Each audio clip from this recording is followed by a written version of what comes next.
Bonjour et bienvenue, je suis Karine Lumina et je voulais d'abord vous souhaiter une très belle année 2026. Aujourd'hui, je viens pour une nouvelle canalisation pour cette énergie du mois de janvier et voir un petit peu comment s'annonce ce début de nouvelle année. Alors c'est parti.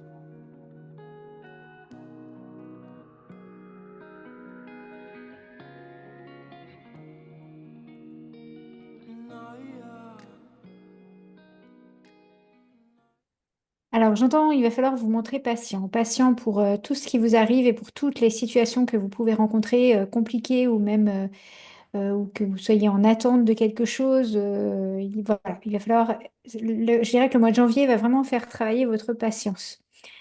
Euh,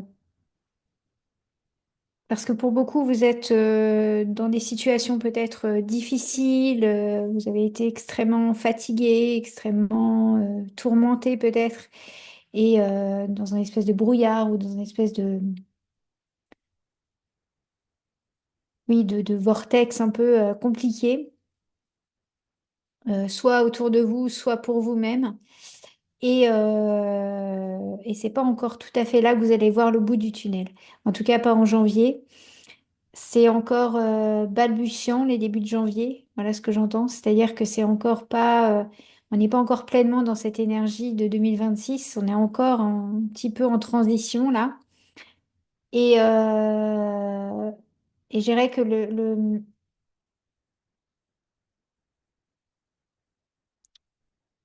ce renouveau que vous attendez, tout ce que vous, je dirais que ce renouveau que vous attendez, tout ce que vous voulez, tout ce que vous espérez qui change, etc., c'est pas encore pour maintenant. Ça va venir, ça c'est sûr, mais pas là tout de suite maintenant. Donc ça va faire travailler la patience pour ceux qui sont encore dans des situations compliquées. Et puis pour ceux pour qui c'est un peu plus doux, ou en tout cas il y a moins de tourments, on va dire ça comme ça, bah, ça va leur faire aussi travailler la patience parce que pour beaucoup, ça va être une période un peu plus calme en général, un peu plus sereine peut-être ou un peu plus douce, euh, qui demande réellement un véritable lâcher-prise, quelle que soit votre situation. Et quand on dit lâcher-prise, ça veut dire faire confiance, faire confiance en la vie, faire confiance en qui vous croyez, faire confiance à l'au-delà, à Dieu, à tout ce en quoi vous croyez vous. Parce que clairement, on va rentrer dans des zones de très très fortes turbulences en 2026, que ce soit énergétique, que ce soit autour de nous, que ce soit dans nos proches, dans nos vies, etc. Enfin, vous allez être de toute façon perturbé à un moment ou un autre. Et là où l'accent est mis, c'est ne perdez pas de vue la lumière, jamais. C'est-à-dire que malgré tout ce qui peut s'effondrer, malgré les difficultés que vous pouvez rencontrer ou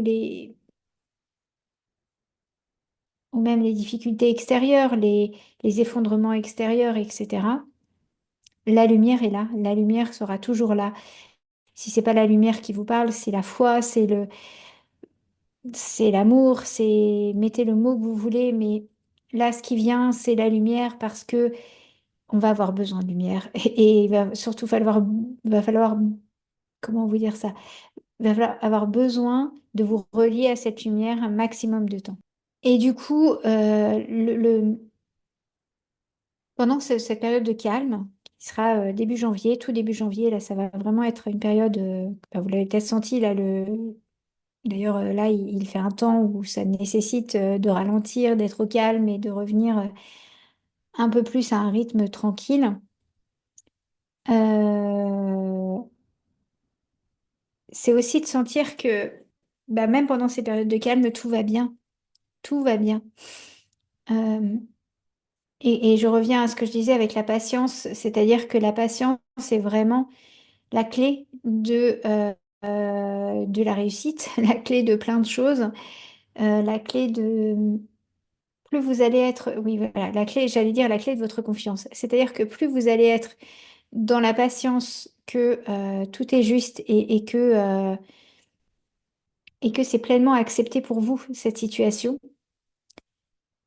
plus vous serez dans cette patience que ça va passer et que de toute façon, ça va passer. Et tant que vous restez dans cette confiance-là que c'est difficile ou alors que c'est vide et qu'il n'y a pas grand-chose, mais que ça va passer et que vous allez aller sur une autre dynamique à un autre moment, mais que là, pour le moment, c'est ça, plus vous êtes dans cette acceptation-là, plus vous êtes dans cette patience que ça va passer et plus vous allez atteindre, on va dire, ce niveau de confiance que vous recherchez et qui est là et qui est présent, euh, et pour lequel vous n'avez presque plus le choix.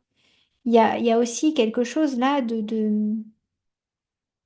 si vous écoutez ces messages, c'est que vous êtes dans cette dynamique-là de travailleur de lumière, et c'est pour ça qu'on dit chercher la lumière, mais vous êtes dans cet esprit que vous n'êtes pas là par hasard, vous n'êtes pas là pour enfiler des perles, hein, comme on dit. Vous n'êtes pas là euh, pour vous tourner les pouces. Et même si vous avez l'impression qu'en ce moment c'est ce qui se passe, c'est que bah oui, vous êtes là à attendre, et puis bah oui, alors quand est-ce que ça vient? Quand est-ce que ça vient? Quand est-ce que ça vient? Patience. Voilà ce qu'on vous dit, patience, ça va venir, et ça va venir assez vite, assez fort, assez brusquement. Donc il faut être prêt. Voilà, il faut être prêt à accueillir tout ce qui est. Que ce soit le vide comme le plein, que ce soit le bon comme le mauvais, que ce soit le meilleur comme le moins bon, enfin, etc. C'est-à-dire que le, se laisser traverser par la vie et se laisser traverser par cette lumière et se laisser traverser par l'amour, c'est arrêter de résister, arrêter de penser que quand je me laisse traverser, bah, tout est bon pour moi et tout est aligné et tout est au clair et tout est facile. Alors que pas vraiment.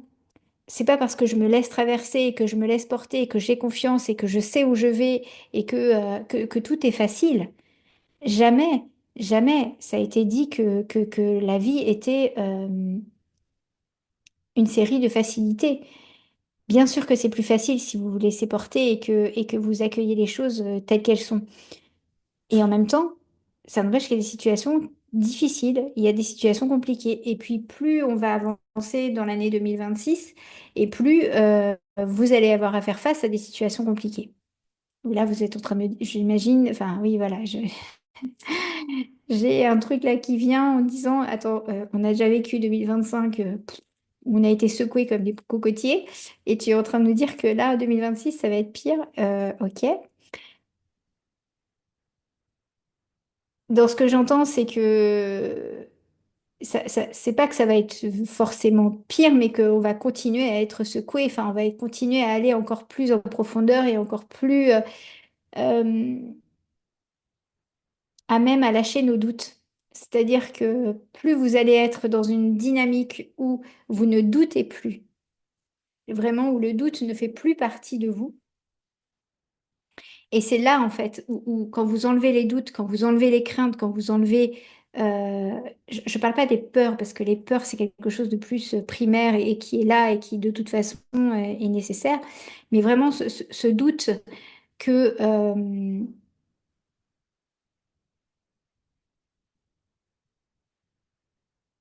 ce doute que le monde dans lequel on vit est comme il est et qu'il ne pourra jamais changer. Voilà, par exemple. Cette affirmation ou cette croyance que l'on peut avoir par moment, alors que tout est possible, tout est réalisable et tout est en chemin et tout est déjà presque établi. C'est-à-dire que, enfin, comment vous exprimez ça?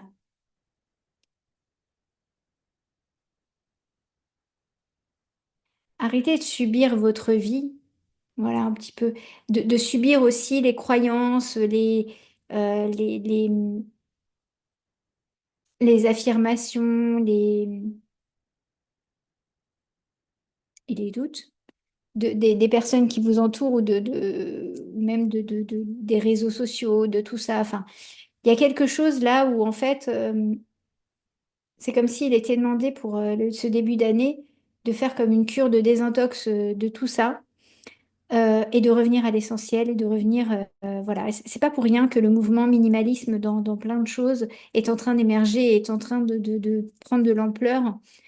Il va vraiment falloir qu'on apprenne à vivre avec beaucoup moins, avec beaucoup moins d'interactions, beaucoup moins de choses, beaucoup moins. Voilà ce que j'entends. On a été beaucoup trop longtemps dans le trop et donc on va revenir dans quelque chose de beaucoup plus équilibré. Ce qui ne veut pas dire revenir à la préhistoire ou je ne sais quoi, mais euh, revenir à des choses simples, revenir à quelque chose de beaucoup plus naturel et beaucoup plus affirmé. C'est-à-dire que si vous cultivez la simplicité autour de vous, c'est là où vous allez arriver à la fluidité et c'est là où vous allez arriver à quelque chose de beaucoup plus facile. Et plus vous allez être dans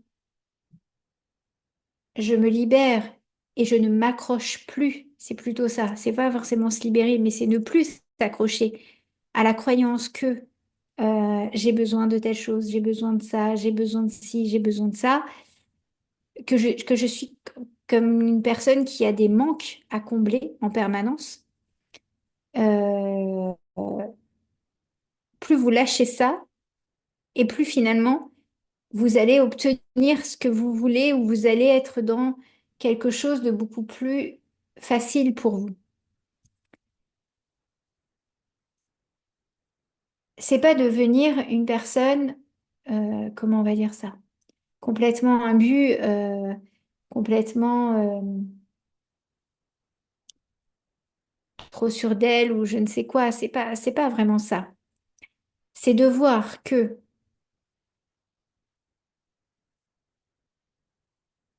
toute la société dans laquelle on vit nous amène à penser que l'on est forcément en manque de quelque chose. Cette société est établie comme ça sur le manque et sur cette philosophie que on peut toujours plus, toujours mieux, toujours voilà, qu'on manque tout le temps de quelque chose.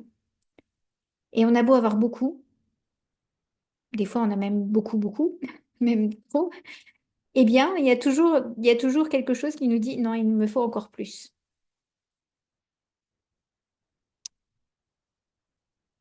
Et ça, c'est quelque chose qui va petit à petit s'effondrer.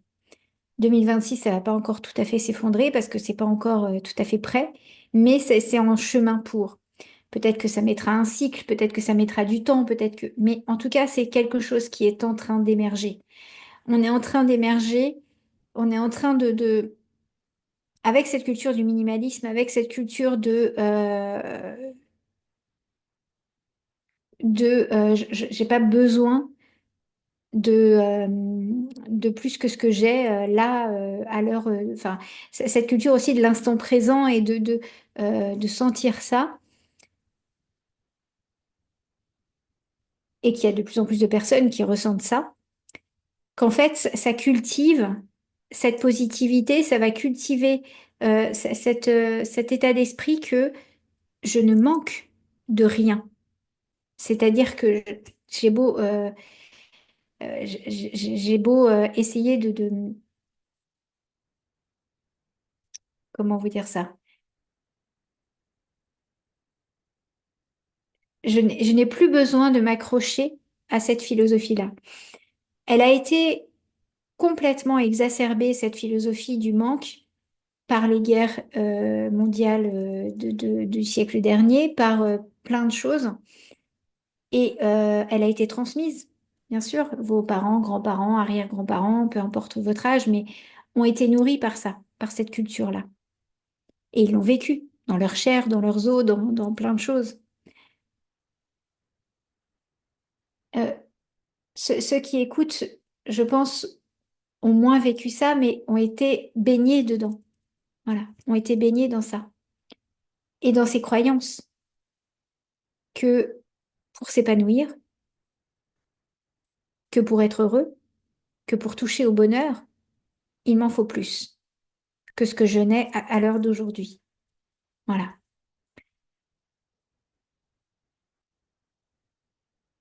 J'entends déjà des réticences à tout ça, dans le sens où j'entends, oui, mais moi je vois bien qu'il me manque de l'argent. Je vois bien que je suis dans une situation financière complètement difficile et que clairement, j'arrive pas à joindre les deux bouts, par exemple.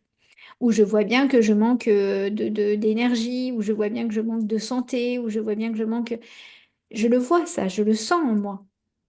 Donc tu es en train de me dire que oui, il faut pas cultiver le manque, etc. Mais sauf que je le vis tous les jours et je vois bien qu'à la fin du mois, je parle de l'argent parce que c'est peut-être le plus simple à visualiser, mais je vois bien qu'à la fin du mois, bah, j'ai pas ce qu'il faut.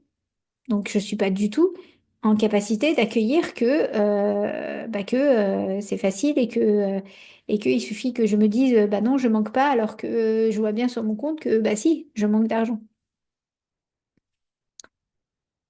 Face à ces réticences et face à ça, il y a une question qui vous est posée pour ceux qui vivent ça, le manque, par exemple, le manque d'argent. La question est, qu'est-ce que vous avez à gagner à rester dans cette situation? Qu'est-ce qui fait que cette situation de manque, qu'est-ce que vous vivez à travers ça?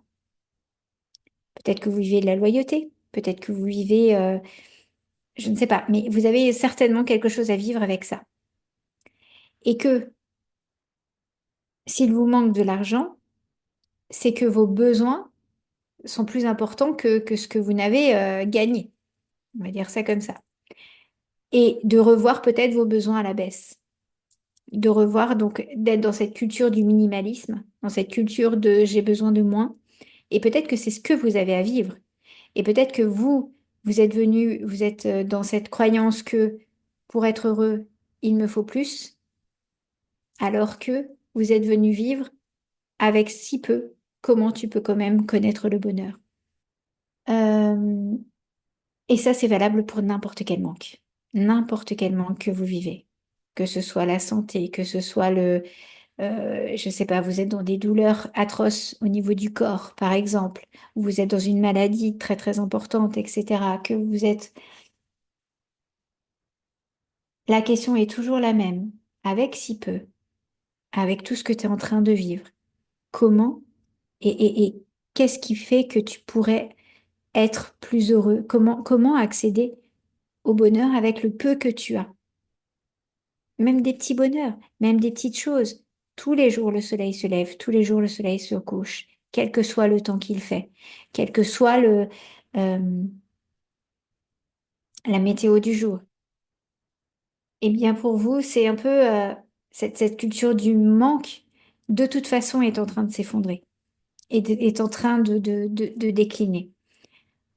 Ça ne prend plus avec les nouvelles générations. On le voit, les jeunes ont beaucoup moins peur et beaucoup moins de scrupules à quitter un emploi, à changer de direction, etc. Parce qu'ils sont beaucoup moins imprégnés par cette culture-là. Et en même temps, ils sont aussi baignés dans cette culture de je dois faire plus, je dois avoir plus, je dois toujours avoir plus et plus et plus et plus. Donc ça devient ouais, difficile. Mais de toute façon, ça va. Le plus, le trop va finir par s'effondrer.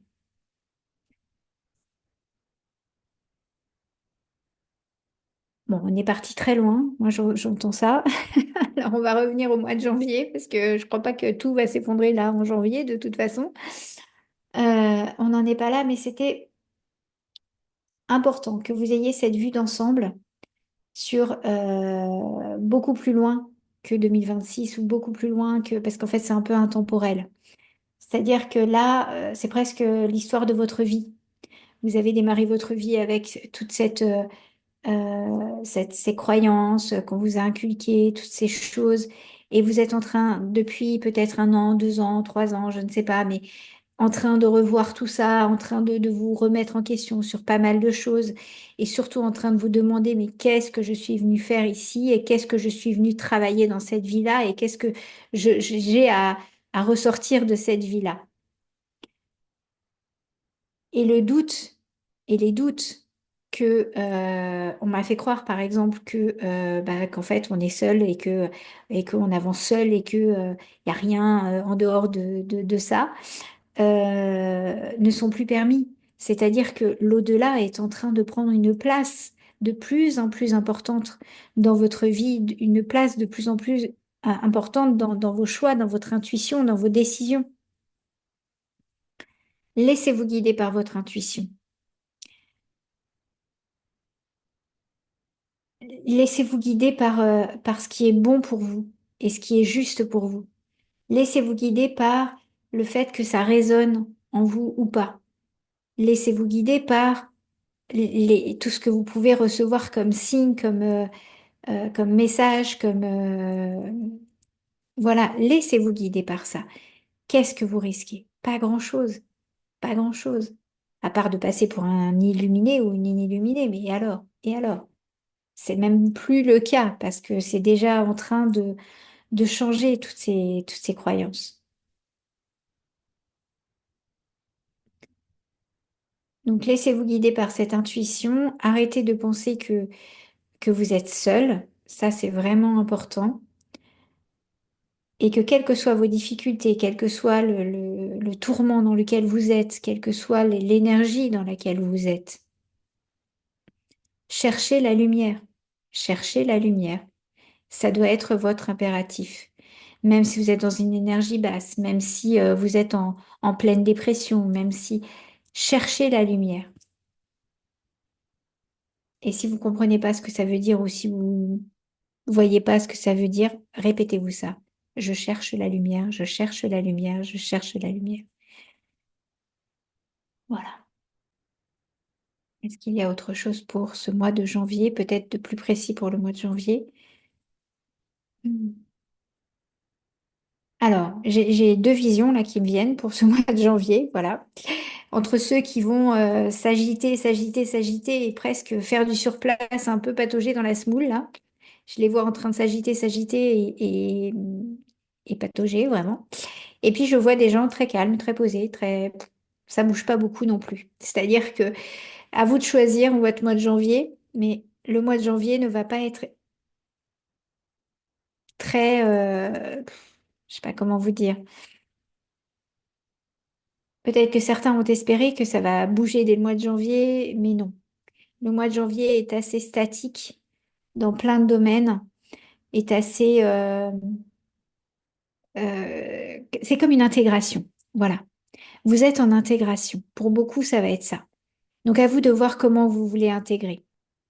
En fait, le mois de janvier, c'est pas forcément le mois pour vous agiter, pour penser que tout va se résoudre et que tout va avancer, etc. C'est vraiment pas un mois pour avancer. Voilà. C'est peut-être un mois pour se poser, c'est un mois pour réfléchir, c'est un mois pour poser vos jalons pour le printemps. Euh, Oui, c'est plus ça. Posez vos jalons pour le printemps, faire ce que vous avez à faire qui était déjà prévu, mais des nouvelles choses ou de nouvelles propositions, de nouvelles choses, ça c'est pas pour janvier. Voilà.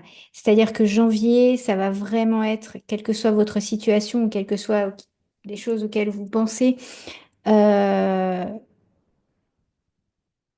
de porter attention justement à la douceur et de porter attention que ok, ça n'avance pas et c'est pour ça qu'il faut travailler la patience. Et en même temps, même si ça n'avance pas, je plante mes graines. Et tout ce que je suis en train de vivre, j'essaye de le vivre le plus doucement possible, c'est-à-dire d'arrêter de m'agiter, d'arrêter d'être en colère, d'arrêter euh, d'en avoir après tout le monde et surtout après moi. À me flageller ou à me dire que bah, justement je suis pas assez bien ou je suis pas assez ci ou je suis pas assez ça ou que l'autre n'est pas assez bien ou que l'autre n'est pas assez ci ou que l'autre n'est pas assez ça, c'est pas vraiment le moment pour prendre une vraie décision. Peut-être plus février, mais en tout cas pas janvier. Ça, c'est sûr. Janvier, c'est vraiment pas le mois où c'est pas cet élan-là. Voilà. On n'est pas dans un élan qui vous pousse à. Au contraire, on est plutôt dans un élan qui vous dit, oula, ralentis, prends le temps, réfléchis bien, pèse le pour et le contre. Voilà. Et dans cet esprit aussi de paix et de tranquillité, votre objectif principal, ou en tout cas, donc, quelle que soit la décision que vous aurez à prendre, ou quels que soient les changements que vous envisagez, ou les choses que vous voulez continuer et qui pour l'instant ne continuent pas, euh, c'est plutôt de vous poser la question, comment le faire le plus tranquillement possible, sans toute cette agitation intérieure et sans toute ce venin qui peut être là. Mais quand je parle de venin, c'est vraiment des mauvaises pensées, des pensées qui soit sont contre vous-même et qui du coup vous amènent dans un espèce de spirale où vous pensez que du mal de vous, soit du venin contre quelqu'un d'autre ou contre la société en général, contre le monde entier, et qui de toute façon n'amène à rien de positif et n'amène à rien non plus de bon pour vous. Donc plus vous accrochez à ça, à vous dire que le monde est pourri, ou que telle personne vous pourrit la vie, ou que je ne sais quoi, plus vous vous accrochez à ça, et plus vous êtes dans cet état d'esprit où là, vous êtes en train de vous débattre. Voilà, vous êtes la personne qui est en train de se débattre, là, en train de résister, en train de...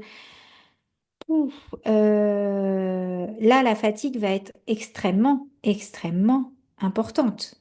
Parce que même ceux qui ne se débattent pas et qui sont plutôt dans un état tranquille intérieur, serein et pas en train de se dire tout ça, sont déjà fatigués. Alors imaginez en plus en train de vous débattre avec toutes ces pensées. Et la question qui vient, c'est OK, mais moi, ces pensées-là, j'ai du mal à, à ne plus vraiment m'y accrocher. Comment je fais? Si c'est par rapport à la société et par rapport au monde qui vous entoure, que vous êtes en colère et que vous sentez que vraiment ça vous mine, coupez avec tout ça. Et là, arrêtez de me dire que vous ne pouvez pas. Il faut arrêter, il faut prendre ses responsabilités et couper avec ce qui vous fait du mal. Si c'est une personne avec laquelle vous vivez ou une personne qui est dans votre entourage et qui vous pourrit la vie, etc., prenez la distance. Mais même si c'est pas possible physiquement, faites-le d'un point de vue dans votre tête, c'est-à-dire prenez vraiment de la distance, sans prendre la décision de vraiment tout quitter, tout vous séparer ou je ne sais quoi, mais vraiment prenez de la distance. Et cette distance, si elle n'est pas physique, elle doit être dans votre tête, c'est-à-dire ne pas vous accrocher à ce que la personne vous dit, à ce que la personne ressent ou à ce qu'elle vit, et vous accrocher à ce que vous pensez, à ce que vous réellement, ce que votre intuition vous dit à l'intérieur, et nourrir ça, et aller chercher la lumière à l'intérieur de vous, ou autour de vous, avec des personnes qui vont vous réconforter ou qui vont, euh, comment vous dire, réconforter aussi la personne, enfin, alimenter que vous êtes une personne bien. Et si vous êtes dans une espèce de spirale où c'est contre vous-même ce venin que vous le sentez et que du coup vous êtes en train de vous dire que vous êtes une mauvaise personne, que vous n'êtes pas bien, que vous n'êtes pas assez ci, pas assez ça, que machin, nanana, et ben c'est pareil, cherchez autour de vous les personnes qui pensent du bien de vous et qui pourraient nourrir euh, le peu de positivité qui peut rester en vous. Voilà.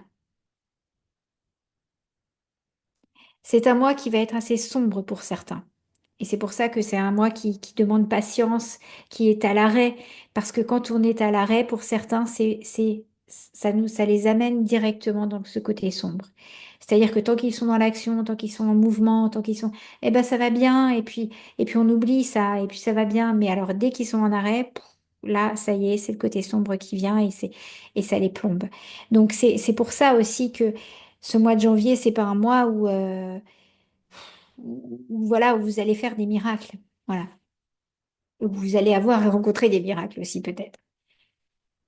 Donc, tranquillité, sérénité, Voilà les simples mots et puis chercher la lumière. Voilà ce qui peut être là. Voilà pour ce mois de janvier. J'espère que cette guidance va vous aider. J'espère que cette guidance va vous permettre d'avoir une vision peut-être un peu plus claire et puis surtout de vous permettre de vous autoriser à ralentir, de vous autoriser à ne pas tout de suite mettre des choses en place, ne pas tout de suite avoir cet élan-là et c'est normal. Voilà, c'est normal. Dites-vous bien que si votre intuition vous dit que c'est pas le moment, que voilà, que c'est pas tout à fait prêt encore, prenez le temps, patience. Voilà, patience. Je vous souhaite un bon mois de janvier quand même. Bon courage pour ce mois de janvier et puis on se retrouve tout bientôt pour d'autres aventures. À bientôt.